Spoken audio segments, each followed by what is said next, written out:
الرحیم. میرے ساتھ اسد حسین صاحب ہیں. آپ کو میں خیال ہے 1 سال پہلے دل کا مسئلہ تقریباً. جی سر 1 سال پہلے مجھے یہ ہارٹ کا کوئی ایشو آیا تھا, ہارٹ اٹیک آیا تھا. جو میں یہاں آیا تو انہوں نے بتایا کہ آپ کو سیویئر ہارٹ اٹیک آیا ہے. ٹھیک ہے.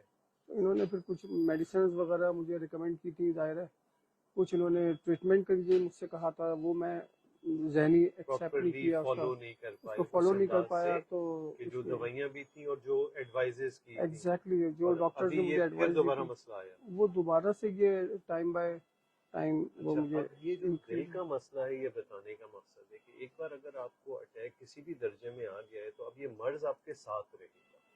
اس کے لیے پراپر دوائیاں لینا اور ڈاکٹر کی ایڈوائس پہ چلنا ضروری ہوتا ہے. ابھی جیسے اسد بھائی آئے ہیں تو تکلیف کافی بڑھ گئی, اینجیوگرافی کی ہے تو مرض بھی بہت بڑھ گیا ہے اور ایسا لگ رہا ہے کہ شاید بائی پاس کی ضرورت پڑے.